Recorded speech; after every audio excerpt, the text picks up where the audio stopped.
Good day, Iranian Professionals Alliance. This is Mark Etherton, and welcome to this version of Hydronic Talk, which is a presentation of the Radiant Professionals Alliance. I am your host, Mark Etherton. There's my smiling face. That's the face of Radiant. I'm the executive director of the RPA. I've been a member for the last 20 years. I've been a contributing editor to the Contractor magazine. I've been doing that for about 14 years. I've been an educator for 38, actually it would be 39 years this year. And I'm a former expert witness and still currently a licensed master plumber here in the state of Colorado. I want to quickly go over some rules of the road. We like for you to use headphones and a boom microphone if possible. And if you have a question that you would like to ask of myself or our guest, I can enable your microphone and you'll be able to speak, but we don't want to use any of the keyboard type microphone because it creates feedback to the point where people can't hear. And if you would, please mute your microphone to avoid feedback and background noises. Enter any questions that you have into the typing box or the Q&A box and send that to me, and I will interrupt our guest and ask him any questions that you might possibly have. Questions regarding the presentation will be responded to after the presentation unless it's something that you feel is really urgent, in which case send me that Q&A text box and I'll quickly interrupt and see if we can get an answer to your question. A trade secret session will follow the presentation. I'd like to thank everybody for attending and taking time out of your busy schedule to come in. I'm a big fan. This is some of the systems that I've installed. This is actually a radiant wall heating system that we installed in a Habitat for Humanity house about 20 years ago. And it has worked fabulously ever since. The inspector that originally came out from the city to look at this required us to put those nail plates under the tubing. Even though we had a methodology, he was looking at volunteers with screw guns in their hands and smiles on their faces and said, nail plates.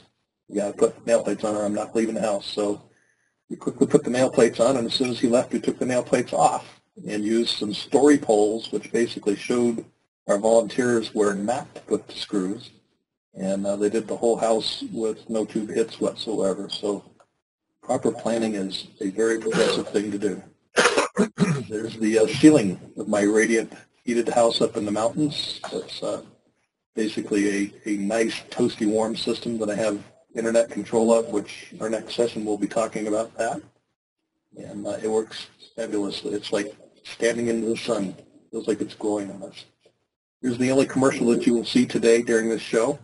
I'd like for you to join the Radiant Professionals Alliance. You can go to the radiantprofessionalsalliance.org website, and there's a button there that says Join. You can click on it. There's a lot of information about different initiatives that we have going and the benefits of belonging as a member of our organization. A little bit about the talk show. This is a show that happens every other week. Guests are invited. We have an open Q&A session following the interview, along with our trade secret session. The actual live viewing is open to anybody that has the inclination and time to come and sit in and listen in. The shows after the fact are archived for members only, so if you want to see this after the fact, you'll have to become a member of the RPA, which is a fairly inexpensive process. As Dan says, it won't cut into your beer money too much. The shows are meant to be fun, educational, entertaining, and fun. And if you have somebody that you would like to be a guest interviewee, by all means, send them to me at mark.etherton@iapmo.org, and I will put them on the list. We'll jump into some news you can use, hydronic news you can use. The AHR Expo will be January 26th through the 28th in Chicago. More information, there's the URL, which is ahrexpo.com. If you've never been to one of these shows, you should go. This is something similar to what they do over in Europe, not on as large a scale, but it's the largest meeting of hydronic equipment and HVAC manufacturers in the North American continent. So if you want to see what's new and what's coming out, by all means, make it to that. The RPA has hitched its wagon to this show, and we will be holding our annual meeting and our educational programs in conjunction with the 2015 AHR in Chicago. We have 6 classes that we're putting on, 3 on Monday, 3 on Wednesday, some very interesting topics. If you're a member of the RPA, you should have received notification of those already. If you're not and you're interested in seeing what it is that we have to offer, send me an email and I will bounce you back our brochure so that you can see the classes. The classes are free to anybody that pays the entrance fee to the show. And basically, it's a fantastic show. We've got a lot of really good courses put together. We will also be holding our membership meeting for the RPA on Tuesday, January 27th from 12 noon until 2 p.m. This is an RSVP event. If you are a member of the RPA, again, you will have received notification in the email. You need to let us know that you're coming so that we can make sure that we have adequate meals and drinks available for you. We will be re-electing our core officers for the association, all of our executive members. And then we have the RPA social event, which will be occurring on Tuesday, January 27th, that same Tuesday, and that will be from 6 to 8 p.m. And again, that is also an RSVP event so that we can make sure that we have enough finger foods to satisfy the masses. And of course, Dan Holohan and John Siegenthaler have their PM Live on Tuesday, January 27th. I believe Siggy runs in the morning and Dan runs in the afternoon, and we have 2 free tickets that we're giving away to that. If you are in attendance at the AHR, come by our booth and give us your business card, and we will make sure to get you entered in and expect a call on Monday night. We are at booth number 6927 at the AHR show. So if you'd like to take a shot at the possibility of being able to see Dan and Siggy live, come by and give us a card, and we'll throw it into our bin and pull a name out and give somebody a call at the end of the day to let them know that they get a chance to go listen to these 2 excellent speakers. The RPA University Fall Course offerings are currently up and available at heatspring.com. And we have 3 different courses that we've got up there right now. I'm in the process of putting a 4th course together, and we have numerous other educators which are real close to coming to fruition, to putting additional classes up there that vary with topics that have to do with business. Some topics have to do with boiler room safety. Ray Wolfarth is putting a class together for us on commercial boilers. So if you want to learn, and this is an excellent way of being able to learn because it's basically a take class at your own pace. So if you've only got time at 2 o'clock in the morning, then you can go down to your basement office at 2 in the morning, fire up your computer, and start taking the class, and not interrupt your schedule as it pertains to cash flow. Here's the image disclaimer that our lawyers require us to put out. The graphics and illustrations used in this webinar are presented for educational purposes only. RPA IAPMO does not endorse or recommend the vendor product depicted, nor any vendor or products. RPA IAPMO makes no representations, warranties, or guarantees as to and assumes no responsibility for the products depicted, and RPA IAPMO expressly disclaims all liability for damages of any kind arising out of the use or the performance of the vendor's products or services depicted. This is how Mr. Holohan only gives us a lot of education. I seriously doubt that that's going to be an issue, but my lawyers, the good guys, require us to give that information to you. Our guest today is Dan Holohan, and I'm going to transfer the ball of power over to you, Mr. Holohan, so that you can take over our slide presentation. And there you are, sir. Well, thank you. Thank you. And I hope nobody gets hurt using this information. The lawyers. Well, Mark asked me to talk a little bit about where I came from. It's a good walk down memory lane because this is my last year doing seminars. I'm going to finish up at AHR next year in Orlando, and then just continue to write. But I'll be, I'm going to shut up after that because that'll put me at 66 years old, which is a good enough run, I think. I started when I was 20, and in the rep business. My father was in the wholesale end of the business, and he went over to the rep business and picked me up when I was 20 and said, "It's a great job because you'll never be out of work because it gets cold every year." So I was, in New York, and I was working with contractors who were real involved with older stuff, particularly steam heat. And I found that in 1970 when I started, there weren't that many people who understood it. So I started to read, and I read dead people. So that's the office where I work in my house. And these books I've collected for many years, and some of them go back to, they go back to the 1700s. And some of them show the very first steam and hot water heating systems, and others just tell history, and it's the home of what I came to call the dead people, the dead men, because these people were making this stuff up as they went along, and you know, I read every one of those books, and I could never get enough of them. I mean, I've reread so many of them and gone back into them and just browsed through, and there's always something new in there that I'll spot, another story. Some of those books contain magazines that go. If you look at that drawing on the photograph on the right up on the top on the left there, that's just magazines. Most of them published in the 1800s, trade magazines, and in there they would report the news, and the news was often very similar to what we're doing today. And you know, you read these people talking about their problems and the systems that weren't working, and you know, out of that, my head just swims, because you just travel through time in this room. It's a great place to work. So that's where my books come from. They come out of these books and the stories that other people tell me. Here's one of them that's on the shelf. It's called Tidbits. And this is the book that started me out. When I first went to work for the rep, we were representatives of Bell and Gossett in one of the products. B&J, McDonnell and Miller, Hoffman Specialty. And Ed Tidd was a man that I never got to meet. He was gone before I arrived. But back in the 60s, he wrote this book called Tidbits. And it was written in a way that was very similar to the way I learned how to write. And on the cover, he would say, you know, he had this rabbit, always on the alert, the news of a trouble job. And then, oh, he has spotted one and is on his way. So Ed would send out one of these tidbits every week, and the book grew and grew. I mean, it's a good 2-inch thick binder, and there are hundreds and hundreds of stories in there. And he would mail them out to the reps, and the reps would then use these to educate the contractors and the wholesalers. And as time went by, they fell into different categories, and those are the tabs that you see there. But the sort of writing that Ed did was like this. And this, for me, was very good, because I'm not an engineer, and I don't think like an engineer. So, you know, Ed would show, back in the day, the air troll boiler fitting.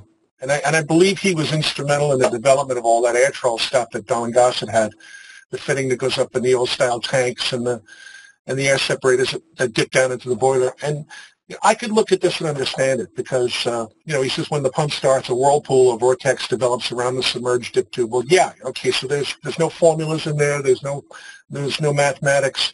It spoke to me as a non-engineer and made it very, very visual. And I felt that if ever I had a chance to write like he did, because I mean, I wanted to be a writer when I was born, but if ever I had a chance to write in this industry, I wanted to write like Ed Tidd did. So time goes by, and I'm reading this stuff and absorbing it, and taking seminars given by other people. I could use those at some of my board meetings, Dan. You got a box of them? You know, Mark, I think everybody needs some of those from time to time. But this, you know, I sat through a lot of the Bell and Gossett lectures, which were good, but they were not meant for me. I mean, I learned from Gil Carlson, who is pretty much the granddaddy of hydronics when it comes to making that stuff up. And Gil was hard for me to follow, because he was an engineer talking to engineers, and there was a lot of math involved, and there was a lot of formulas, and it was very dry. And then, you know, when I was with the rep, they at the time had the IBR school, and they asked me to be a proctor at one of the schools. So I said, sure. And I went down there to a Holiday Inn, and they had probably 100 guys taking this class at the time. And the instructor got up there, and he handed everybody a binder with the IBR method in there, with heat loss, before we had computers where everything had to be done with charts and pen and paper. And everybody had the book, and the instructor said, please open to page 1. And then he opened his book to page 1, and he put an overhead slide of page 1 up on the screen, and then he read page 1. And when he was finished, he said, okay, please turn to page 2. And everybody turned, and then he changed the slide on the overhead to page 2, and then he read page 2. And this went on all morning. And then at lunch, when we came back, about half of the people never came back. And the other people sat there, and they were just looking like this guy. And by the end of the day, it looked like Jonestown after the Kool-Aid party. There were just bodies on the floor. And again, I said to myself, if ever I get the chance to do this, I am not going to do it like this. Because you could just hear the complaints and just see the pain that these guys are going through from having to sit through boring classes. So time goes by, and I'm working with the rep. And my boss says to me, do you want to write a newsletter? So I said, sure. So, thinking with Ed Tidd in mind. So we started this thing called the Problem Solver. And it was just me writing in the corporate we. I was never allowed to put my name on any of this stuff. It was always, we were on a job the other day, and here's what we spotted, and then, our customer was with us, and here's what we told him, and here's what he said. And I just started to write in a way that was talking on paper. So we didn't have a mailing list at the time, and this, again, is before internet, way before computers.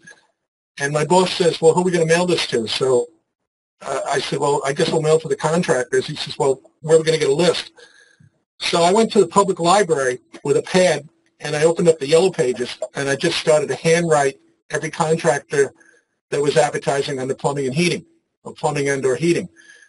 And when I finished with the county that we lived in, I got in the car and I drove to the next county, and I went to a library there. And then I went to New York City, and I went to each borough, and I sat with the yellow pages, and then into New Jersey, which we also represented, northern New Jersey. And it took me months to do this, but I generated a mailing list, a handwritten mailing list of 5,000 names and addresses.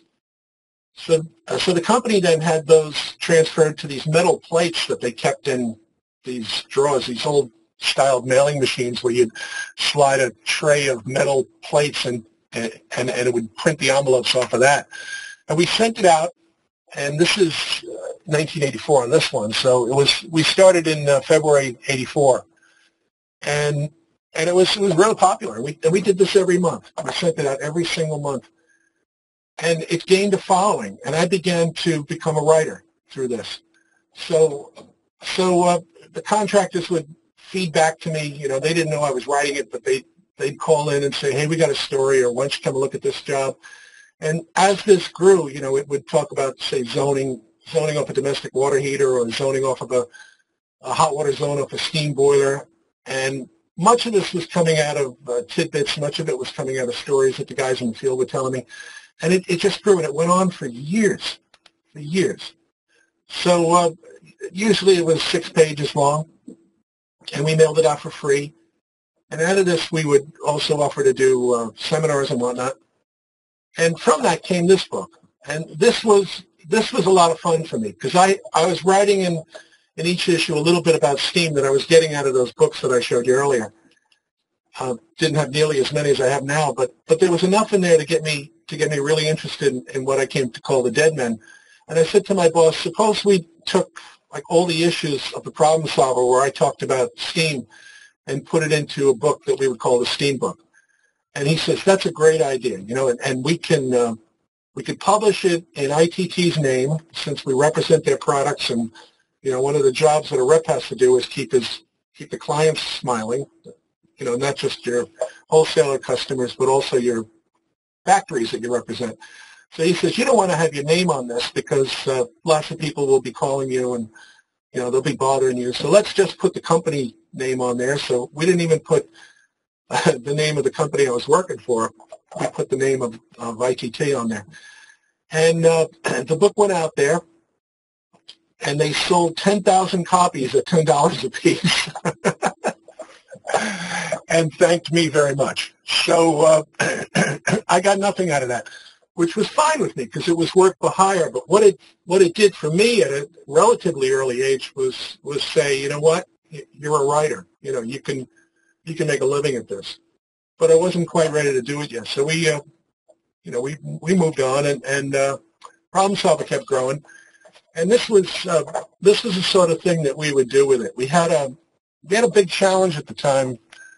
Representing Bell and Gossett, they insisted on continuing to make their Series 100 a 12 horsepower circulator in the face of Taco and Grundfos, who were coming through with these brilliant little water lubricated pumps, and B&G kept saying, no, we're gonna keep doing this. So at one point they came out with this little pump, and the pitch was that it had more starting torque, because at the time the water lubricated circulators would often get stuck, particularly in the fall when they first went to start up. And if you're old enough, you may remember the Grundfos had a screwdriver slot in the back, and you'd have to give it a little jump start to get it going. So we had to find a way of talking about starting torque as being a good thing. And since the B&G pump that they were offering had more of that, we went to a trade show, and I brought an exercise bicycle, and we'd get the contractors to sit on the bike, and then I would adjust the tension by turning that knob, to make it harder and harder to pedal. And we talk about starting torque. So this was one of those moments for me where I began to realize again that if you take something that somebody doesn't understand fully and attach it to something that they do understand, like an exercise bicycle, suddenly this connection is made, even though it's, an exercise bicycle and a pump are not the same thing. But we made them feel torque. And that got a lot of attention in the area. And I wouldn't say that, obviously they don't make that pump anymore, but they took a number of runs at little pumps and with so-so results. But that's how we as a rep handle it, because when you're a rep, you can't be holier than the church. You just do the best you can. Dan, question for you. Is that Sunstrand? Who made the pump?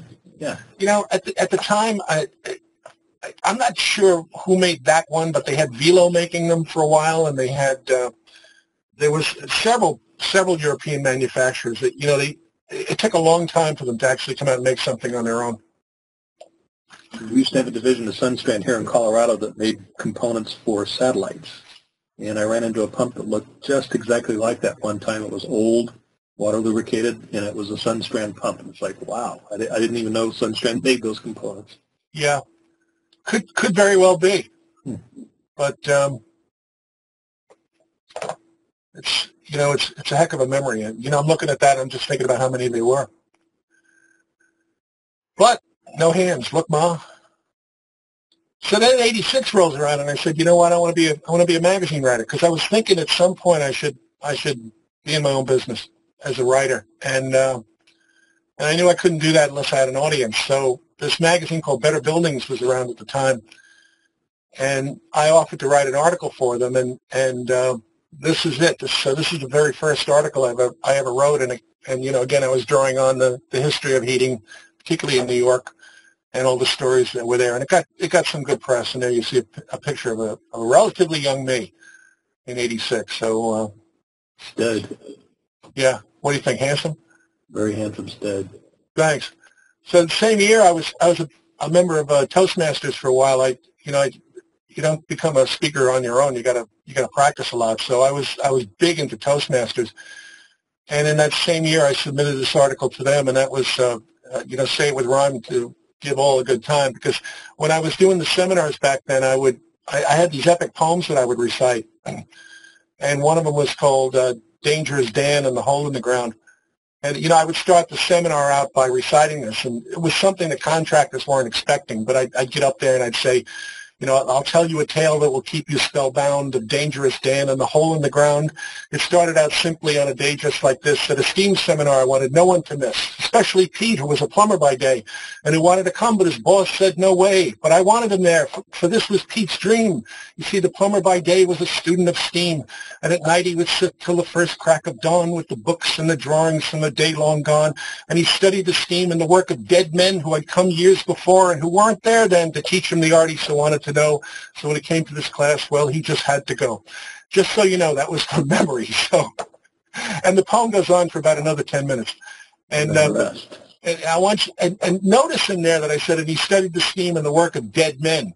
Because that is the very first time I ever used that expression. It came out of that poem. And, later in the writing, I would refer to the dead men. And it came from that poem. So in the Toastmaster magazine, I said, let me tell about this and how to you know, how you might get an audience's attention by doing something like that, a little startling. So it was kind of like rapping for white guys in the old days.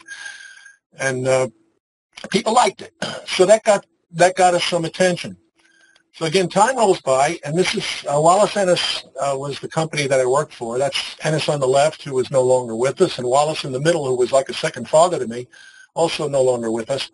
But this is from Supply House Times, and it is also from 1986.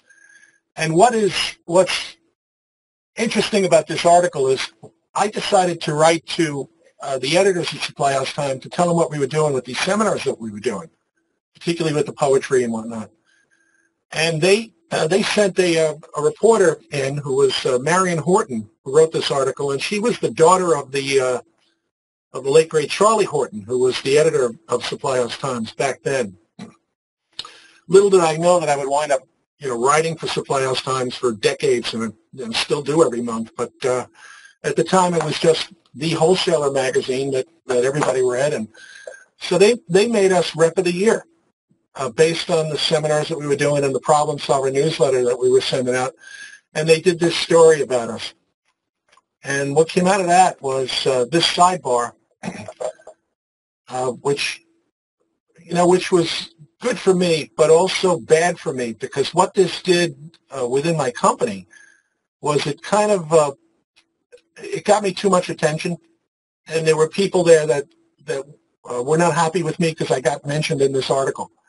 So that starts some political stuff within the company, and that's part of why I left. So a few years go by, and I'm there, and I'm trying to live down the story that well, look, Mr. Big Shot gets written about. What about us? And that was part of the inspiration for wanting to go out on my own. So in a way, it was a real good thing. But I never thought I'd be writing for the magazine. And what happens now? Oh, wait. So anyway, magazines. Since then, I've written for just about everybody. And, columnist and all of these things at one point or another.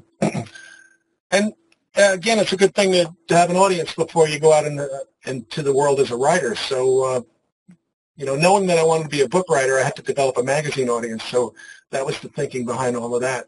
And now I just do it because it's a lot of fun, and you get paid for doing that, which is kind of like getting paid for having fun, which is nice. And then this happened. This goes back to 2000. This is the engineering magazine from Iran, and the editor of this magazine sends me an email back then, and he says, we would like to know if we could have all of your books to distribute here in Iran. So I said, well, who are you? And he says, well, I am the editor of this magazine, which is kind of like the Ashtray Journal, or equivalent of the Ashtray Journal in Iran. And I said, well, how do you know me? And he says, you are the most widely read and respected technical writer in the heating industry in all of Iran. I said, really? How could that be? He says, we have been publishing your articles for many years. And I said, well, where are you getting them from? He says, well, we take them from the internet, and we take them from magazines, and we publish them here.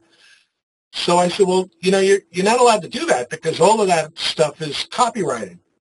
So he wrote back and said, well, that's actually not a problem because we don't respect the copyrights of the United States, so it's not a problem at all.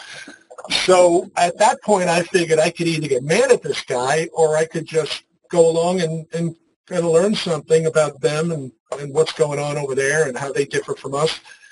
And we struck up a friendship. And he said, well, may we interview you? We'll send you a series of questions. And I said, oh, sure. And I'll answer them, about American heating systems. And there I was in the magazine. And he sends me this, and then he writes and says, could you please take a picture of yourself holding the magazine, because our readers would be delighted to see, Dan Holohan holding our magazine. So I went out in the yard with Marianne, and I held the magazine. I said, here, snap a picture of me, and she does. And I send it to the editor, and he writes back and says, could you please turn the magazine around, because they read backwards from the way we do. It's kind of like the Jewish people, they go from one side to the other and So I turned the magazine around to show the cover and not the ad on the back, and they were delighted. So what comes out of this was kind of funny because, like I said, it was in 2000, and he asked me if any of my colleagues would like to be interviewed for the magazine. And I brought it up to a bunch of them, and most said no, but one fellow who used to write for one of the magazines on fire sprinklers agreed. And they asked him a number of questions about fire sprinkler suppression in high-rise American buildings. And he gave them a lot of information, nothing that you wouldn't find in any textbook or ASHRAE manual. And this appeared in the August 2001 issue of their magazine.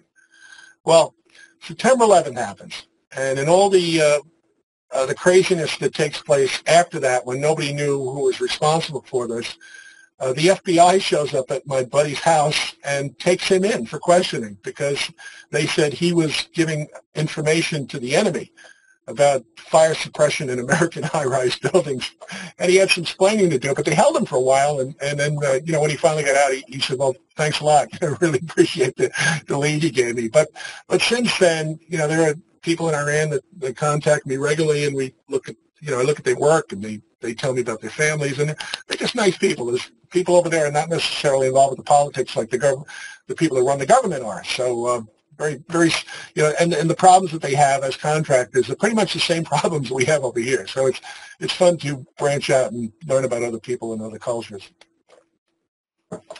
92, I wrote that book, and the Bible. Well, thanks.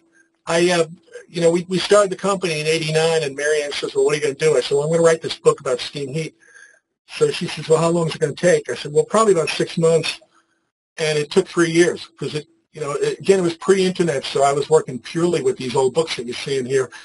And when you'd read one, he would contradict something that somebody earlier wrote, and then you'd have to go find that book. So for me, it was all libraries and old bookstores. And at one point, everything cleared up in my head, and it all came together. And I wrote this, and I said, I think this will sell well in New York and probably Boston and Philadelphia and whatnot. But, and we self-publish it because we didn't have, it's not the type of book you take to a publisher. So every book I've ever written, I self-published, which means you hire a graphic artist to design it, and then you take it as a print job to a printer, and you say, print me 5,000 copies of this thing, and he does, and he delivers them to you, and then he sends you a bill.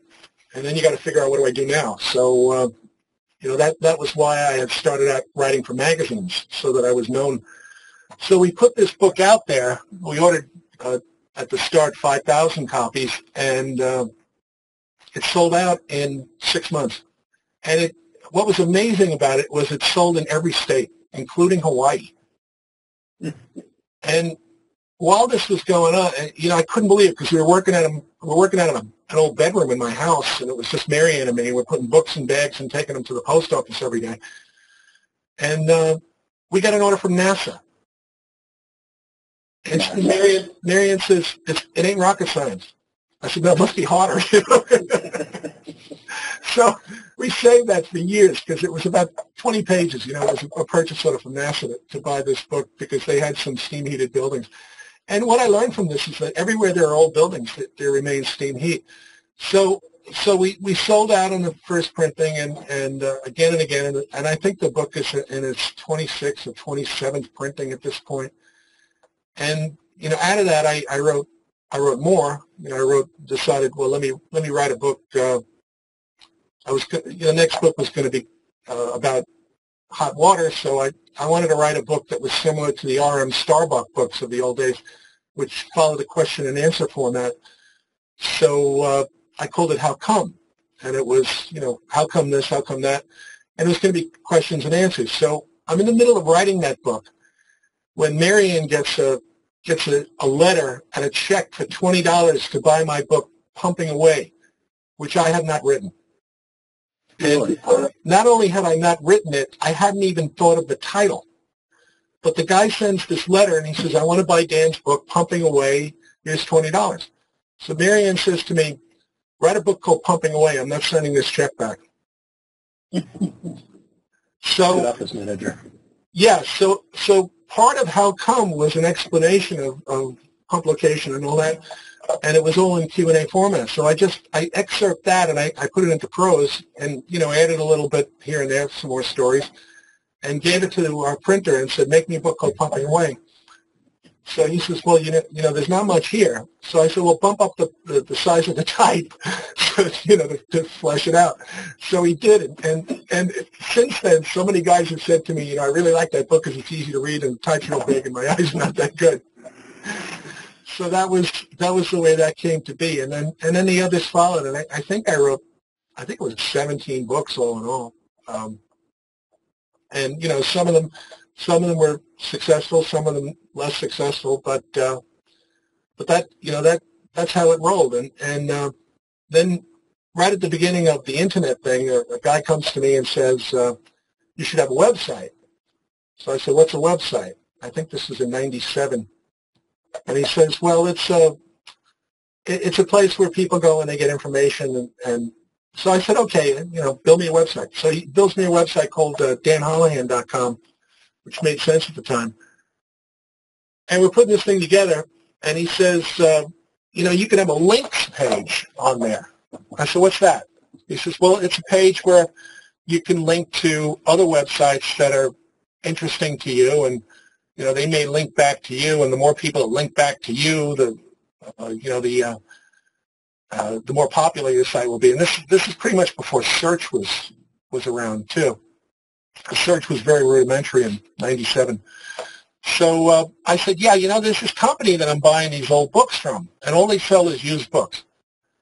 So he says, well, give me the name, and I'll put it up there. And I give him the name, and he says to me, this company is never going to make it. I said, why? He says, they sell old books? I said, yeah, that's all they sell. He says, well, who the heck, if they wanted an old book, would go out and look for a company called Amazon.com?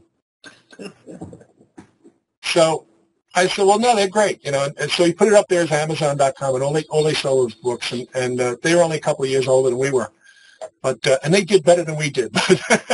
Did you buy stock in that company?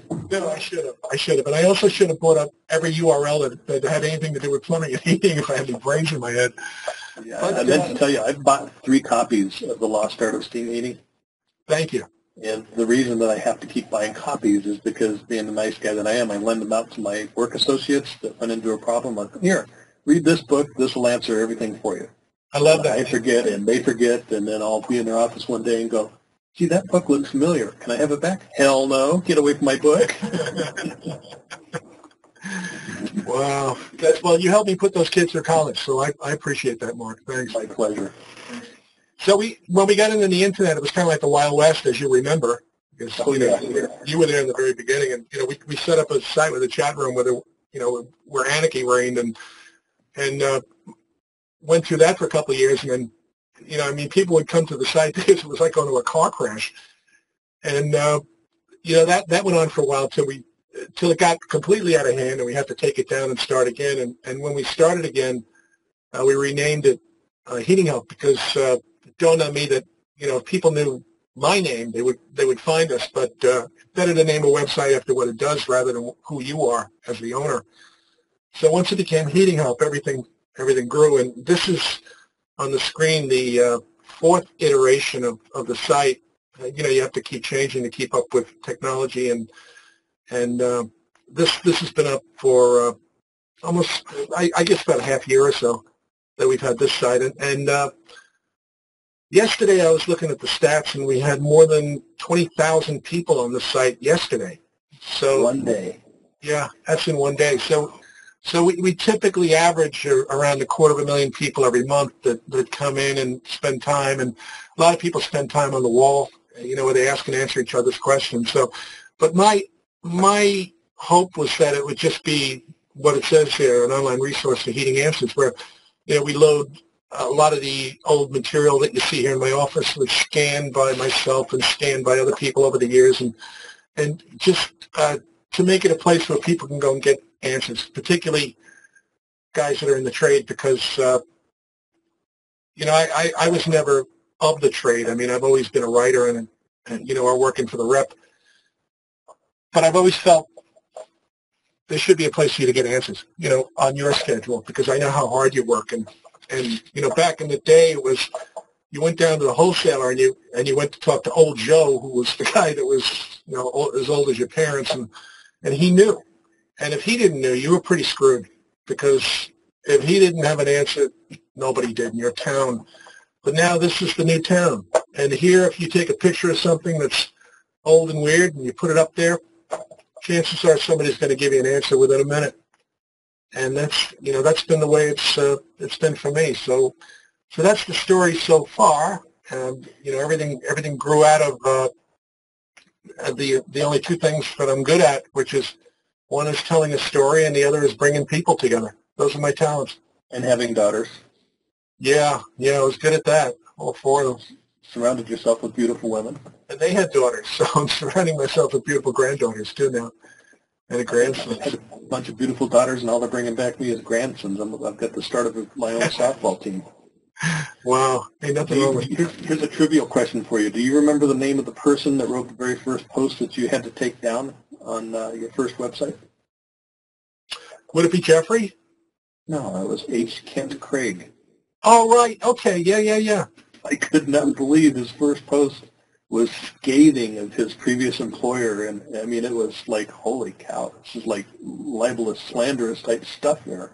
Yeah, and at one point I got him a magazine column writing on business for somebody. I forget who it was. Yeah, I'm actually talking to Kent right now.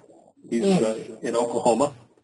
Okay. He's one of our potential future instructors. He's putting a course together for us on design and estimating, which every contractor needs some education on. I mean, even I could use some education in that regard, but I've been doing it for 38 years. But yeah, it was Kent Craig that ended up doing that. And then that other person that you mentioned, actually, believe it or not, ended up having dinner with him at one point in time. He and I were both mortal enemies. That was his name, Jeffrey McGo. Yeah, and we've corresponded since all those days, and he's down in South America somewhere doing like charitable stuff now. Is he? Yeah, the last time I'd heard he was down in Arizona, New Mexico, doing some engineering work down there, and he popped up in Colorado one time and said, "Hey, you want to have dinner?" And I said, sure. So we went out and had dinner, and brilliant guy. I think it was just the times when we were trying to figure out this whole chat room thing. And people would get out of hand because they were sitting alone in a room, and those that doesn't happen anymore. At least it doesn't happen with us. But I think people just begin to realize it, and also back then nobody realized that this stuff just never goes away. It's there forever. Yeah, they would post things, and I mean it's still popping up now. Mm-hmm. I get Google alerts on Heating Up constantly, and it's showing me posts that were put up in 2001. And it's nice memory lane because you see all these people that used to be on there all the time, and some of them are dead, some of them are, you wonder whatever happened to this guy or that guy. It's kind of nice to see the old names again. Yeah, none of us chickens getting any younger, that's for sure. No, but we get better looking. Some of us do. Yeah. So that's it. Who's got questions? Well, let's see if anybody's got any questions. Bring up a Q&A answer. I don't see anything right now, but let's give them a couple of minutes. Thanks for being here, guys. Rich McGrath just showed up. He's late. He's going to have to listen to the rest of your show online, but he's a member, so he can do that. Ah, hi, Rich. Yeah, you guys should join up. RPA. We would certainly appreciate it. We've got a lot going on with the RPA that people don't realize. They're familiar with the code initiative, and that code is actually going to become a code and recognized codes probably sometime in July or August of this year. We also have a certification program that we're putting together for ANSI, and it's an ANSI recognized program. We're actually doing it with the ASSE, which is another wholly owned subsidiary of IAPMO. And have a number of members. In fact, I see Kurt Albertshart's here. He's one of our technical committee members on that. And we are moving forward with developing the pre-qualification standards for the certification of designers and installers. And our intent is basically to raise the bar for everybody so that we're all professional and that we can get the respect that we deserve. And we'll never be able to get rid of the trunk slammers. But if you're standing next to a trunk slammer and you've got a piece of paper that says that you took this course and you're certified under an ASSE ANSI recognized program, it's going to carry a lot more weight than him passing a business card going, I've been doing this for 20 years. Been doing it wrong for 20 years, but here's my card. So yeah, by all means, please do join this very worthwhile organization. It's got your best interest in mind for sure. I did. Thank you. We appreciate that. We appreciate all of your input on the membership committee. Between you and all the other folks that we've got, I know we've got a brain trust that is second to none anywhere in the world. It's great working with you folks. Well, I don't see any questions. But if somebody comes up with a question later, they're more than welcome to pop up and ask them. Absolutely.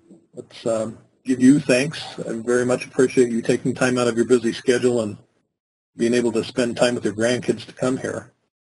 Mark, I have no life. I have nothing better to do. You know. Yeah, right. Yeah, I like the story about the expiration date on your grandchildren. That was a good one. I'm going to borrow that one. They're like milk. Every one of them's got a date. Yeah, best if used by. Yep. You put Holly Hobby to bed and Britney Spears wakes up. No kidding. Boy. Well, here's where we begin our open Q&A session, or also our trade secret session. And hey, look, somebody did pop in and ask a question. It's thanks for all you've done for advancing the hydronic and steam career. And it's signed by a guy named Colin, who's the South Dakota cowboy. I love him.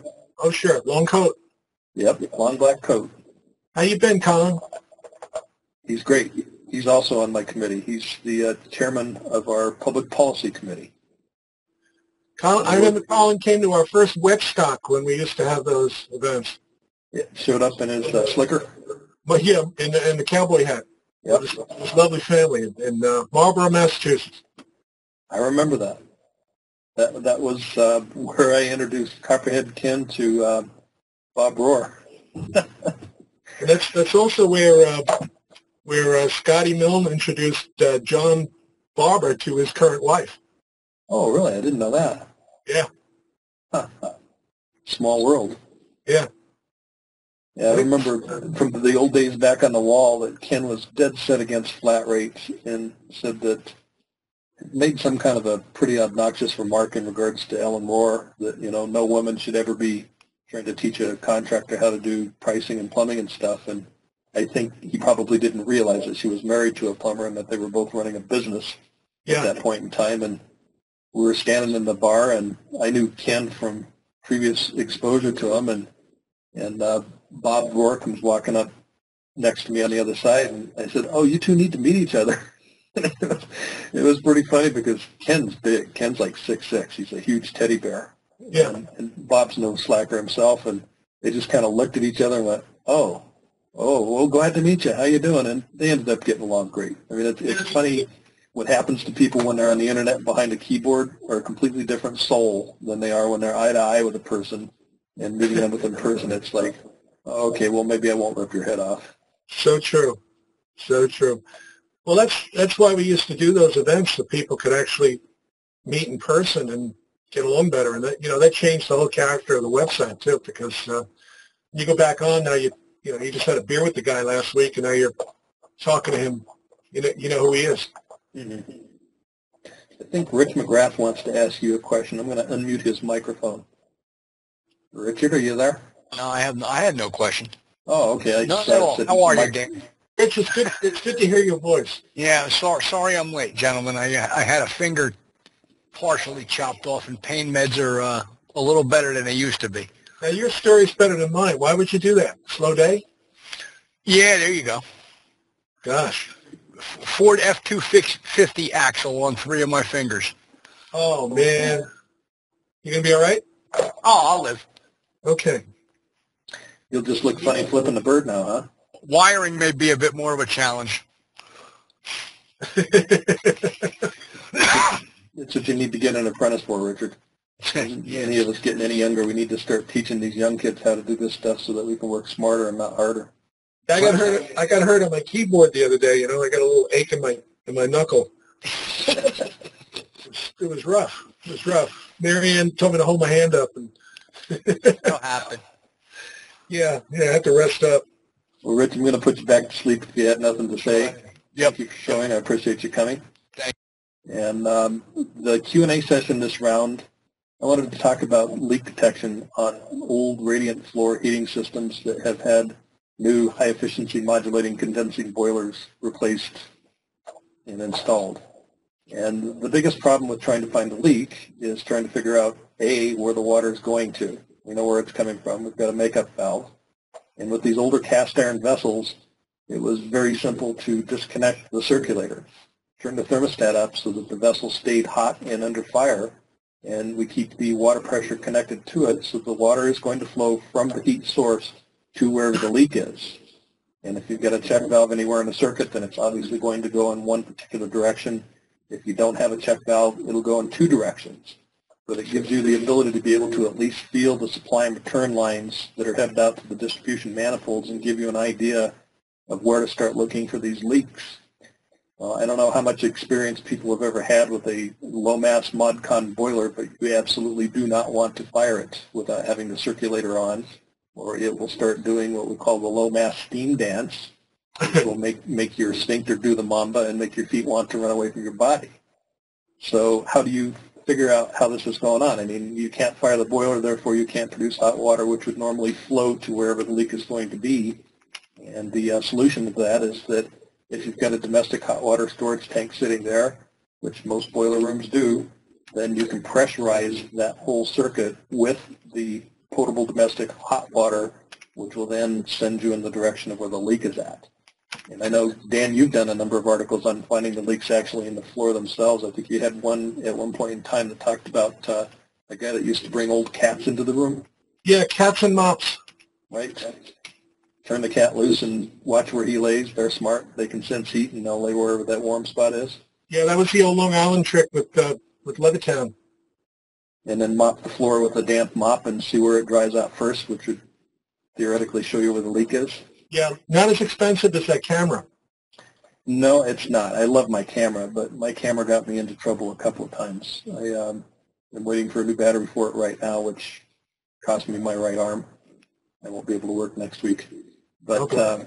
The use of cameras is great, but you've got to pay attention to some of the simple stuff. I always try to use the simplest, lowest common denominator to try to find the leak first.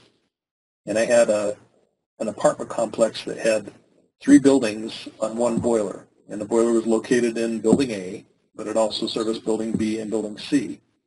We had water running out of a conduit in Building C, which was probably 8 foot lower than Building A, and it was coming out of an electrical conduit in an actual electrical panel where the circuit breakers were.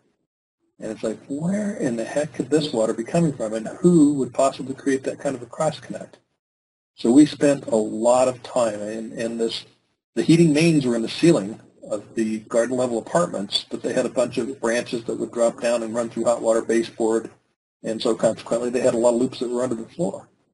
And we went in and started looking at it with the infrared camera and saw some hot spots. And we said, well, let's dig this up here. And so we went in with some miniature jackhammers and started to break up the floor. Well, when we got the floor opened up, it was desk dry. It was bone dry. And it's like there's no sense in digging any further because usually if there's a leak, you find mud. So we had to patch that floor, put the carpet back down, and we spent a total, I think, of about 2 weeks going through people's apartments in this lower C unit trying to find it because that's where the water was coming out. Well, guess what? The leak was clear up in A, and the only way that I happened to find it was happened to be walking around the outside exterior portion of the building with my infrared camera in the on position, and at that point I was actually formulating a game plan in my mind about how I was going to separate physical plant and run gas lines to these 3 individual buildings because I thought the leak was underground between these buildings. And it just happened to swing my camera over towards a garden-level apartment in the A building, and boy, was it red. And it's like, oh, Lord, what's this? And walked over and looked, and I mean, it was like 30 degrees and snowing outside, so I had good differential. And I looked down into this guy's patio, his garden-level patio, and the slab was 120 degrees. Wow. And then I looked, and the windows were covered with condensate. And so I go in, and I knock on the door, and this 18-year-old sloppy-looking kid opens up. He's in his underwear with a T-shirt on, just drenched wet. And I said, do you have a lot of moisture in your apartment? And he goes, yeah, we do. He goes, but the owner said that it's normal because we're right next to the boiler room. Oh, boy. And sure enough, that's where the leak was. What it was is they had run the heating main, it was a 2-inch copper main. They had run that 2-inch heating main in the same trench as the CPVC conduit that was servicing all of the electrical panels for the other units that were down in the C building. And when the system was hot, it would expand, and it was a 45-degree offset that it would open up a leak. And I mean, it would just start vomiting water, and it was coming out at such a velocity that it was actually hitting a coupling that was poorly glued, and that's how the water was getting into the conduit. Didn't the Three Stooges do that? I think they must have. I mean, this was... Well, maybe we will go. It was good fodder for an article. It was a leak detection job from hell. But it taught me some lessons, and if you pay attention, you learn a lesson every day. And that lesson was, don't pay attention to some of the obvious signs. I mean, you've got water running out of a conduit. You would think that the leak's got to be somewhere near there, right? But it wasn't. It was 300 feet away in another building, and if I'd have not paid attention and actually had some misguidance coming from property management, because they're the ones that are telling me the leak's in this building. And so I'm researching what they're telling me and not paying attention to some of the other obvious signs. If I had just walked around and started looking at windows to see where I could find a window that had a lot of moisture on it, it would have made my job of tracking this thing down a lot easier. But you live and you learn. I see here Colin says, FLIR just came out with a C2 IR digital that's supposed to be under $700. Hope to see it soon. Is that C2 the small unit, like their little point and shoot, the one that shows degrees Fahrenheit? If it is, it's going to be a small screen. And I know they also brought out an attachment for iPhones now that you can connect to your iPhone, and it doesn't have nearly the pixel quality that you would have with one of the more expensive, like the TIRs or the other Fluke cameras that they have, but they are a great tool if they're properly used and in the right hands.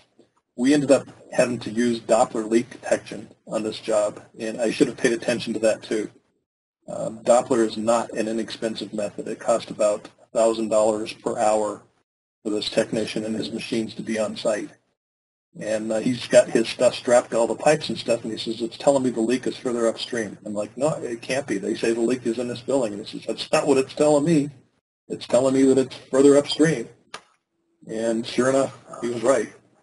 But at $1,000 an hour, I couldn't afford to keep him around for a whole lot of time, so we checked it and said the leak's not in this building, and management kept arguing with us and saying, yes, it is, yes, it is. Look, water's coming out of that conduit. It's like, no, that's not what everybody's telling us, or every piece of equipment we have is. So interesting. You live and you learn if you're paying attention. It's like my dad used to say, if you're paying attention, you'll learn something new every day, unless you were gone fishing. And if you were gone fishing and you didn't learn something new, you weren't paying attention. Makes sense. Well, I don't see any other questions here. So I would like to thank everybody for having come along and taken time out of their busy Saturday schedule to listen to you and me, Dan. Thank you for having me. I look forward to seeing you in Chicago. I still owe you lunch. I don't know if I'm going to have time to buy you lunch, but I tell you what I will do. If you get a chance to come by Tuesday night by our RPA social soiree, I will be glad to buy you some finger food and a beer or two. Sounds good, Mark. Great. Well, listen, next person that's going to be up is hobo data loggers, provided that they can get their act together, and if they can't, I'm going to wing it myself. I've got a lot of experience with hobo data loggers. We're going to use them to basically explain to the people that are willing to come in and listen of how to use these hobo data loggers to fine-tune the boiler sizing on an existing product. And I've used this before. It's a great method of being able to determine the size of a boiler based on real-time energy consumption as opposed to theoretical. And as we all know, we've got to do a heat loss calculation. But on every job I've ever done, a real good tight heat loss calculation, when I show up at design condition and I see the boiler doing a 50% duty cycle, it tells me that I oversized by a factor of 100%. And in commercial buildings, we use these data loggers. We record the supply temperature, the return temperature, We look at the outdoor air temperature. We look at the inside air temperature. We record the runtime of the gas valve and all of this relevant data and information. And basically what it does is it gives us the ability to be able to extrapolate the energy needs of that building into design condition using all of this information that we've gotten from these data loggers. And it's amazing what it does to the fuel bill and the maintenance and the repair on the systems.